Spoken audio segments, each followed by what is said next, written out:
Aloha, golden ones. Unity Grace here. We have a little bit of snow coming down, and I am checking out some of the tree fall on the beautiful land, the forest where we live here, the monastery. Miss Ruthie Joy and Elawan and myself, and many others in our golden pod. Aloha, Miss Elawan. Aloha, Miss Jeanette. Exciting miracles, family. Yes, yes, yes. Josh, aloha. Surya. Aloha, Mary Galbraith.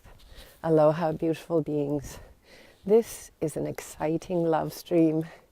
If this love stream is helpful, Debrielle, please share it, because something very profound is happening within our cells and the cells of our gorgeous Gaia. Aloha, Lawrence.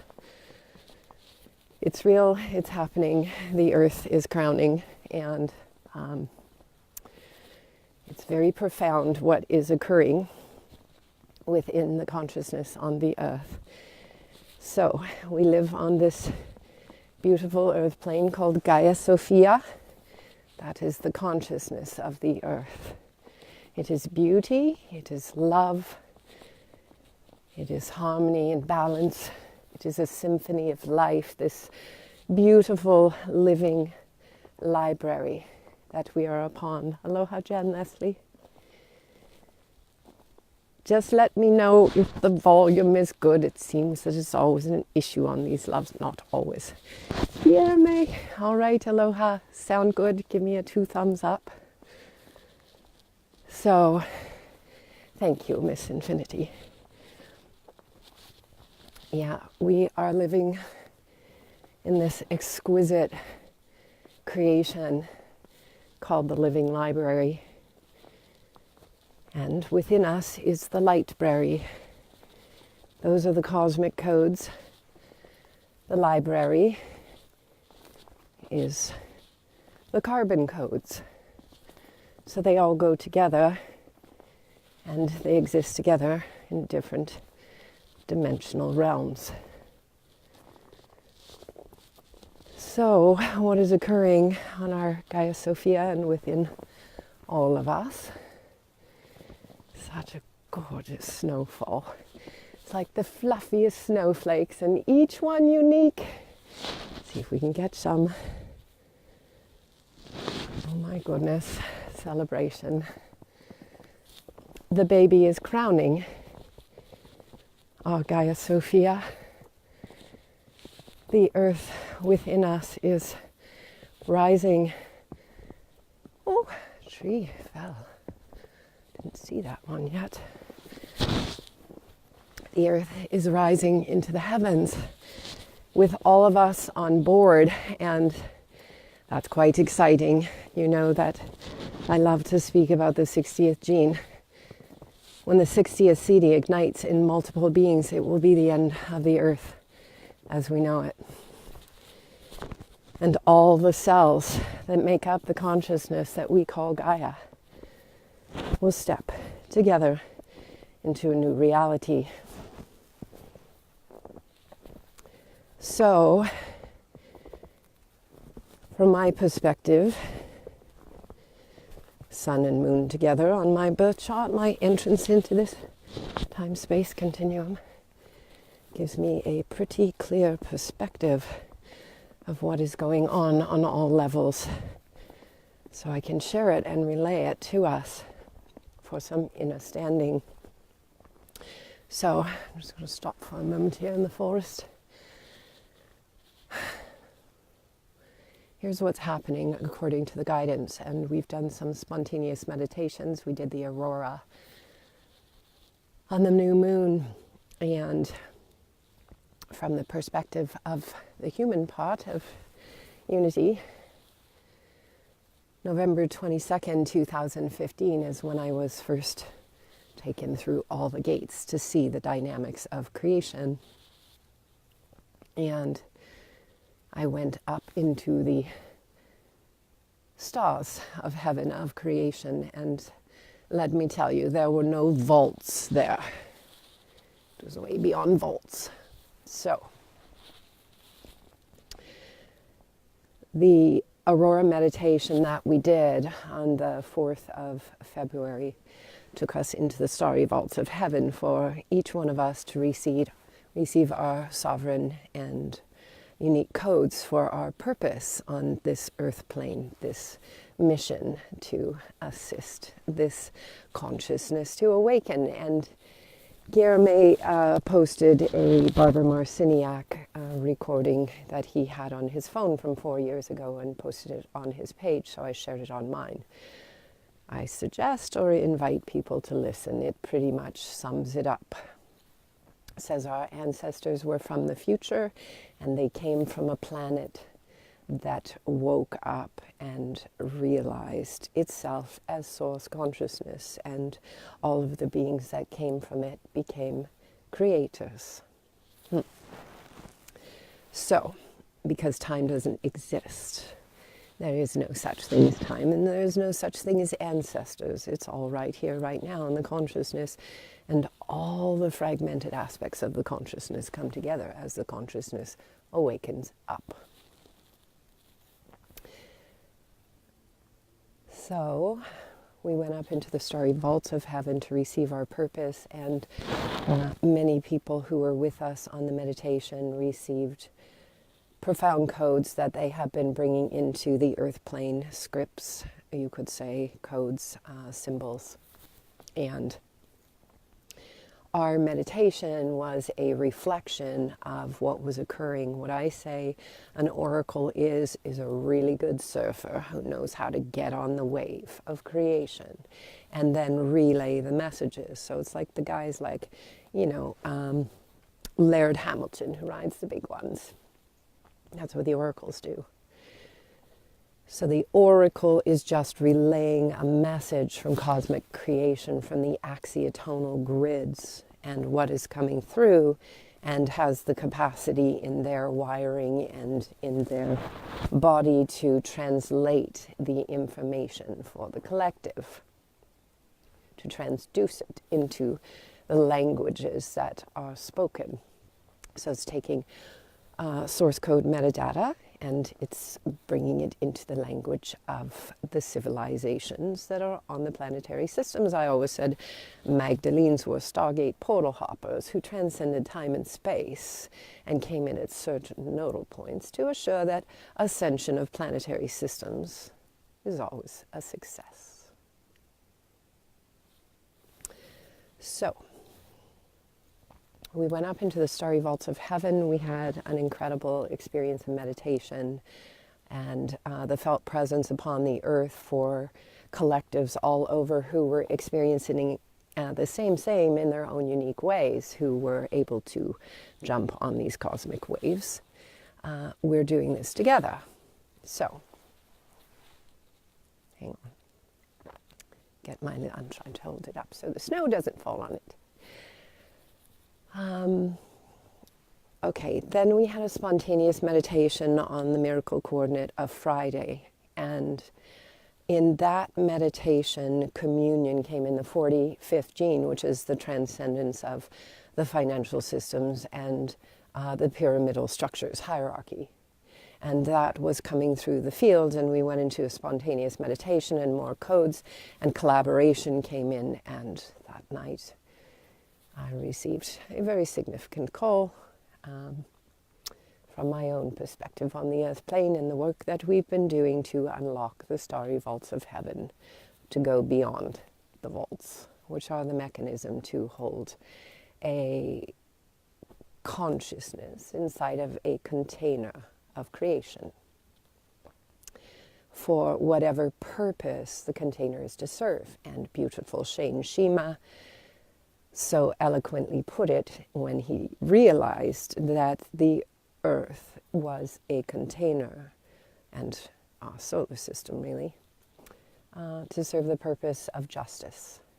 And justice in the 60th gene is in the highest frequency, the Urship Merkaba, and the transcendence of time and gravity. And those are the two final things that consciousness has to transcend in order to take a quantum leap collectively. So, on our spontaneous meditation, when the communion piece was coming through, what I witnessed was, there's many ways to say it. I'll say the cosmic yoni opened up beyond the starry vaults of heaven, which are mechanisms to hold a consciousness in. So the cosmic yoni, or the singularity stargate, opened up and our consciousness went through.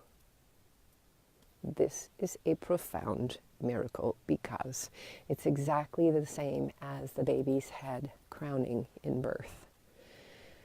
So then, in the miracle coordinate of yesterday, I was guided to make the post that we were in the locks. Or we were in the lock, we were in the lock, something like that, but the word lock. And the guidance had me post the definition of the lock that they were referring to, which is like the locks when boats, go through the Panama Canal and they're moving through different levels of water systems. And so the locks are these structures where the boat pulls in, and then the lock, there's 4 walls around the boat. The lock fills with water and the boat rises up, and then it's able to go into a higher water system and higher until it finally gets to wherever, body of water it's going to move into. So the guidance said that we were in the locks, and there are 9 initiations in a planetary system, of which I have been taken through all of them several times for interpretation and understanding in the most commonly spoken language on the earth, which, of course, the transmissions are in the space between the words, so the language eventually becomes irrelevant and still. So, the locks. There's 9 initiations. If you go to the 22nd gene, and from Richard Rudd's Gene Keys book, God bless, the 22nd gene, there's 9 initiations, and they're all explained there. So this little piece of hair just stay out of my face so I can see the camera. Okay, so I was blessed by the 7th initiation in October of 2014 on a solar eclipse. Let's say by the realms of Melchizedek, we'll just say that. So the 7th initiation came in. The 7th initiation Richard describes as the avatar consciousness, and that is of such high frequency that it is transmitted through silence or sound. And mine came in through silence with 4 particular beings holding space, one sharing the codes of it. And then on the November 22nd, 2015, I was taken all the way through to get all the perspectives so we could understand it. And then on the 11th of January 2017, the feminine Christed vehicle ignited in my flesh, so that the guidance kept saying, it's not your vehicle, you are a humble servant here to bring the teachings of Christ consciousness, which is navigational coordinates for what is going on inside of us and all around us with our Gaia Sophia consciousness. So, next step. November 22nd, 2015, when I unified with the Aurora and was shown all these structures. This relates to the locks, because when you see that picture of an enlightened being sitting in the center of the lotus, let's call that the center of our mothership. And so we sit in the center of our lotus, and when we've gone through all the initiatic processes of for graduation, then we get to go all the way up and sit in the presence of benevolent creation. We get to see that it was all our creation, and we get, I call it full life review, and it's not like some judging God. Full life review is the review of the creation. And then we are given the opportunity to make a choice. We're shown all the star maps and how would we like to continue on. And so my choice at the time, because I was told that I had completed my graduation from the earth plane 4 incarnations, I was told that I had come at times of great shift to hold the frequency of love. And I completed through the 4th gene of forgiveness, which is the release of global karmic and financial debt. And so the guidance said, you're complete, and if you choose to return, I'm going to go to the tiny home because the battery is showing a little low. The guidance said, if you choose to return, it will be to unlock the super abundance. And I said, let's do it. So I've been posting that Dr. Emoto water molecule for Let's Do It in our chats, and I put it on Facebook. And it's a good one, so let's do it. Okay, so do a little bit of skiing down the hill. Da-da-da, skiing in Victoria, British Columbia. Yay.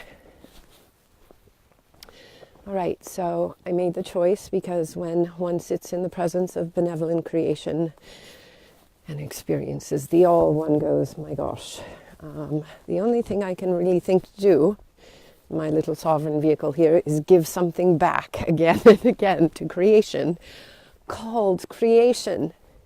Creativity. I was going to make a post yesterday saying, look busy everybody, God is watching, so go for the Academy Award performance for your role, because God is watching.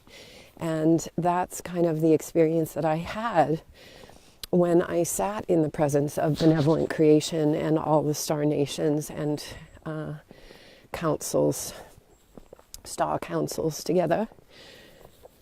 I went, wow, this is like incredibly humbling.